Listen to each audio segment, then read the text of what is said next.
Hey you guys, what up? It's Tommy with Tommy Ross Music. You already know. If you haven't already and you're new to the channel, stop in the description, click the link below, go to my website and get your first course free on me.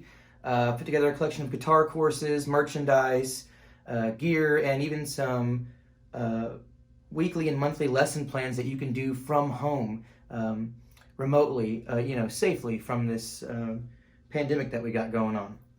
Now, today's lesson,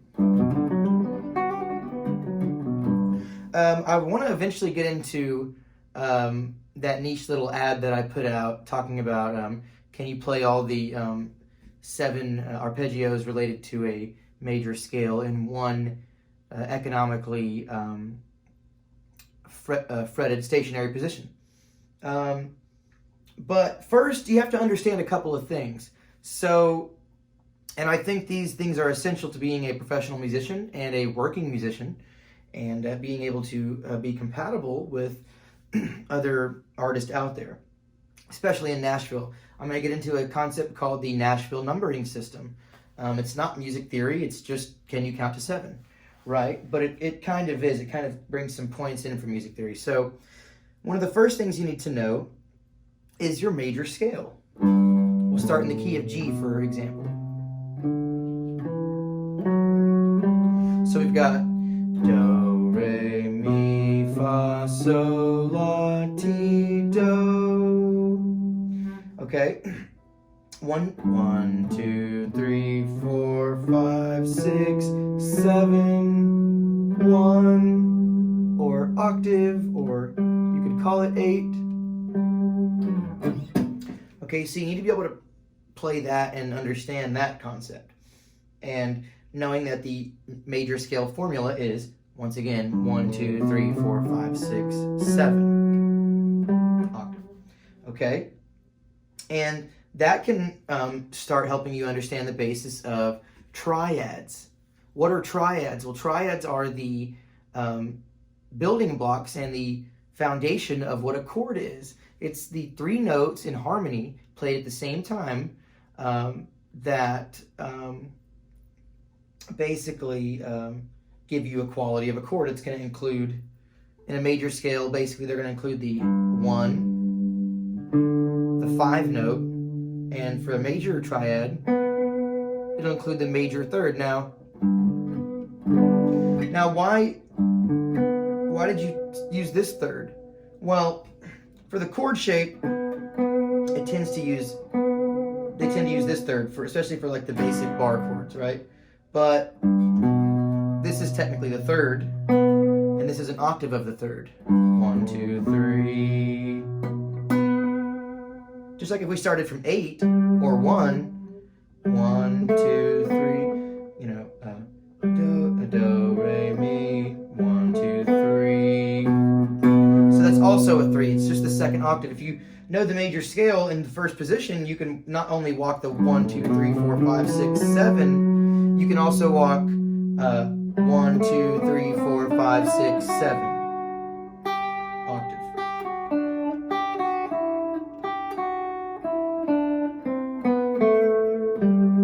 So this is also a 3.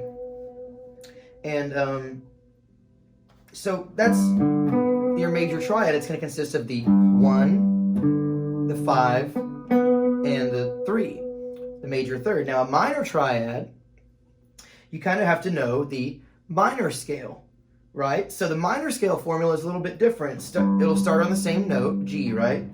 But it's going to have a flatted third note. So this will be flatted. Okay. It's going to have a flatted 6th note. So this will be flatted to here.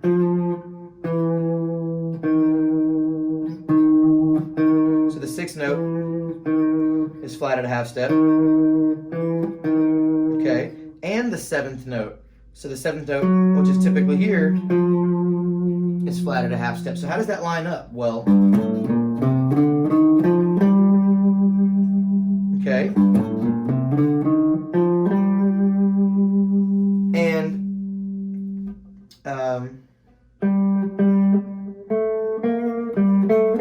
And so if we were to walk the second octave of that scale, 1, 2, flat 3. So the major third would have been here, right? Do, re, mi. But the minor scale starts on the 6th note of the scale, essentially. And so it follows that half step, whole step pattern. Now, so that's why our 3rd note ends up being flat at a half step. So when you put together your minor triad, the minor triad consists of a 1, 5, and a flatted 3rd. Now, what's the difference between a triad and a chord? Well, a chord is going to add an extra note, and it's typically going to be the octave of the root, okay? So you would have a 1, a 5, an octave, and let's say for a major chord or a major triad, a major third. So 1, 5, 1, 5, octave, major third. Thus, creating that major E shape, or, major bar chord shape. For the minor, the 5 is in the same spot, your octave falls in the same spot, but your 3rd note is flat at a half step, right? So it creates this shape. Familiar? Okay, now that you know that and you understand that concept, there's one more quality triad you need to understand, and it is your diminished triad, okay? So your diminished triad is going to, I believe, have a 1, a flat 5, okay?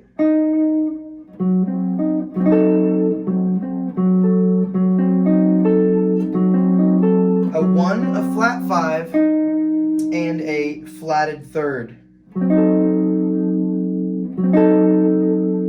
Okay?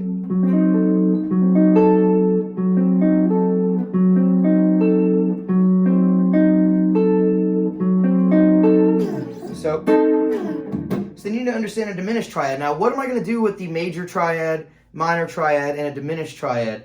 Well, then you can kind of put something together called the chord scale relationship, okay, or the harmonized scale. Okay, so every one of these notes in the 7-note scale, stick with me now, is going to have a triad or different quality triad built off of it. And these are the standard rules in Western music, okay? Not country Western music, but Western hemisphere, okay? But even country Western music. So every one of these notes gets a triad. So the first note gets a major triad, or you can put a major chord, okay? So 1 gets a major. Now this is related to the major scale only, okay? We'll talk about other scales another time. So 1 gets a major, 2 is a minor, remember? So we'll build a minor triad off of the 2. The 3 is going to get a minor triad. Okay. The 4, the perfect 4th is always major. The 5th is always major. Okay. Now for the 6th, instead of playing my chord rooted down here, I could, but I want to play it over here. So you can map out your 1, 2, 3, 4, 5, 6 chords however you want. I kind of stick to the 5th and the 6th string when mapping these out. And you'll see what I mean. So 1, minor 2, minor 3, major 4, major 5, minor 6, diminished 7, and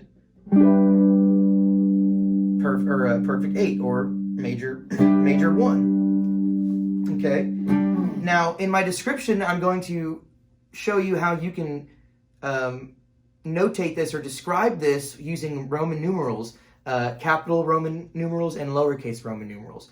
If you're not familiar with that, I'm sure the description will be self-explanatory.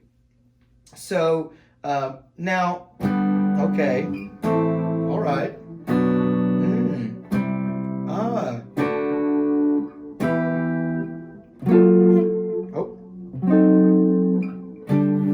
Okay, so what does that help me do? Well, in Nashville or in songwriting, or when working with someone, they'll say, hey man, I've got a chord progression idea. It's going to go from the 1, okay, major 1, to a major 5. All right, that's nice. A major 4, okay. Now a minor 4. Well, hey, wait a minute. I thought you said that the 4 has to be major. No, you can bend the rules using concepts like parallel minor scales, or secondary dominant chords, or things like that allow you to borrow from other scales, from neighboring scales, right? And a little bit of modulation, going from a major 4 to a minor 4, and it kind of builds that perfect tension to get you to want to go back to that 1.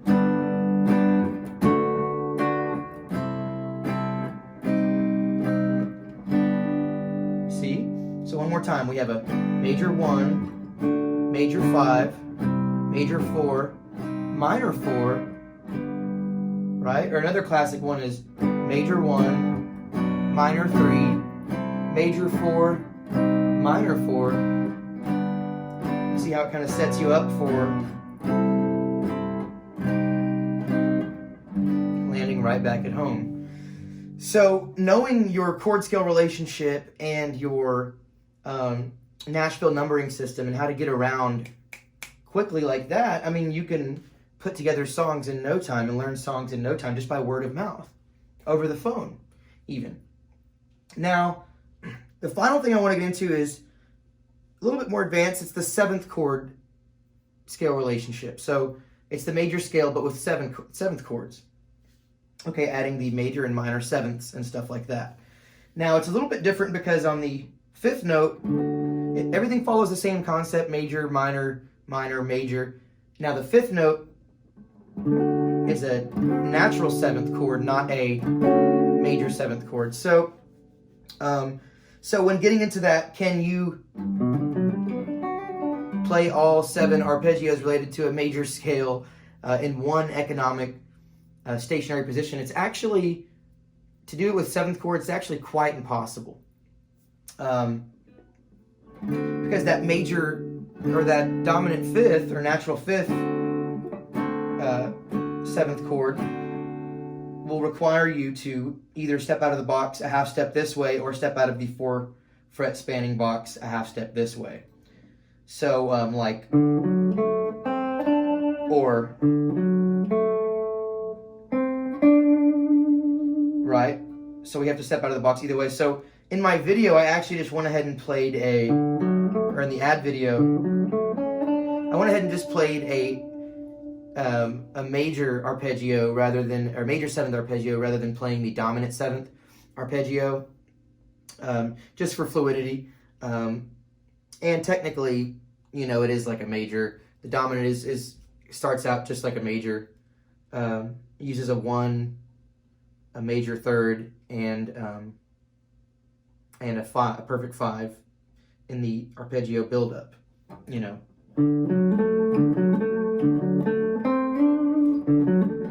It just uses that flatted 7th. But okay, so the next step is, can you play the 7th chord versions of all of that? So your 1 chord, major 7. Your 2 is a minor 7. Your 3 is a minor 7. 4 is a major 7. Sounds cooler, right? Your 5 is just a natural 7 or dominant 7. Your 6 is a minor 7. Your 7 can be diminished, or it can even be half diminished. Major 7 flat 5. Or sorry, minor 7 flat 5.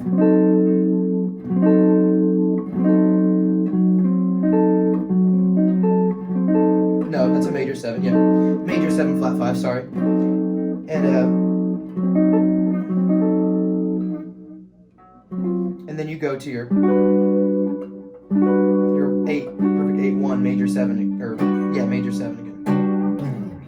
So, okay, a great arpeggio practice, a great way to be able to start doing that, one is, okay, learn how to play those chords and then loop them. And if you know your G major 7 arpeggio, great. If you know your A minor 7, great. Now, the problem is, yeah, we might know them, and I'll play them all ascending in position 1 the first way typically everybody learns these arpeggios. I'll play them all like that, and then I'll show you how we can play the backside versions of them, playing them in a backwards direction, right? And but it'll be the same notes. So very quickly, if you can take your, let's just take an A minor 7 arpeggio.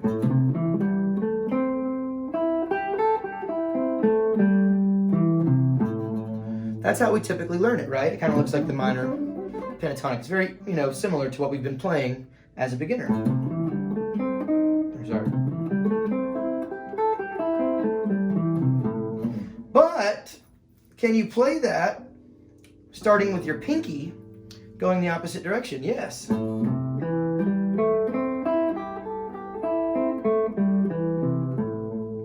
Okay, so put that in slow motion and figure that out. Sorry.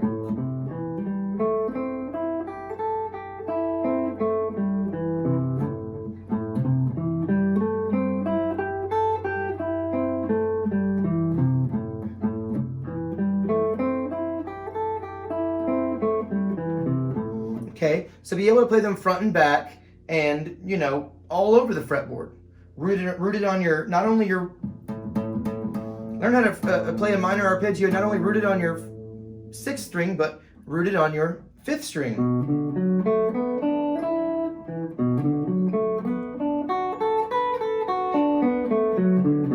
Okay, learn how to play a minor arpeggio rooted on your 4th string.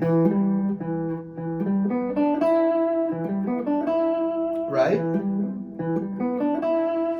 Learn how to play a major arpeggio rooted on your 4th and 5th string, right? But also backwards. Okay, same thing, right? So if you can truly master all the different directions and root string versions of these arpeggios, this will be nothing for you. So play those, and I like to do it, I'll do 8 beats of the 1, 8 beats of the 2, and then for the rest of the chords, the 3, 4, 5, 6, 7, I like to put those in 4 beats. So I'll use 4 beats for those, and you'll see what I'm talking about. So here's the 1. I put 8 beats so I can play up and down that arpeggio. Same with the minor 2. Now the 3 and the 4, I cut these a little bit shorter.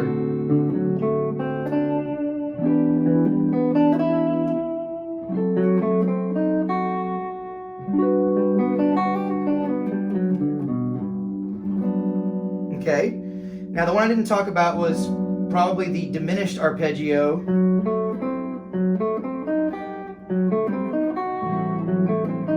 Rooted on the 4th string. Now,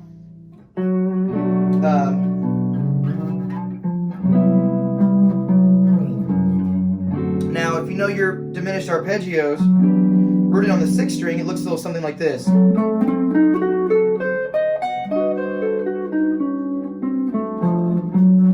Sorry.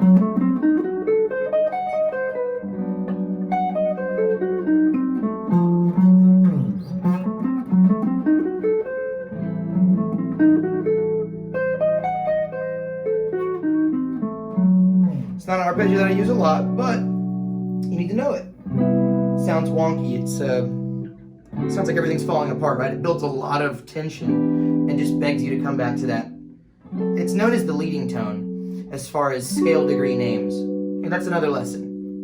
And that's a little bit more theory than I wanted to get into. But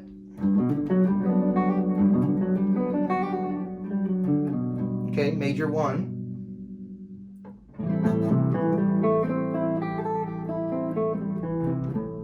Minor 2. Minor 3. Major 4. Dominant 5. Minor 6. Diminished 7. Wrap it up with that major 1. Now, so that diminished 7th, I'll just show you that really quickly. Put it in slow motion and figure it out yourself.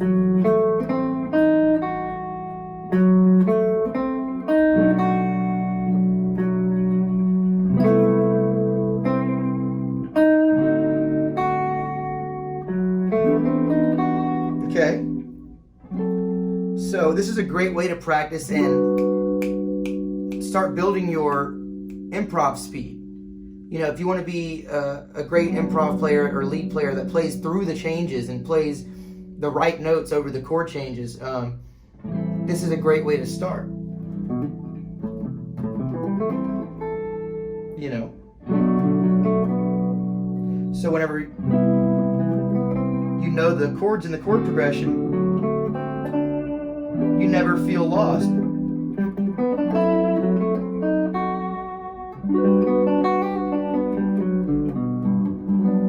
You know how to spell out these chords. So that's pretty much it for today, guys. If you liked the video, do me a favor, hit the subscribe button and ring the bell so you know when I go live next. You guys rock. We'll see you next time.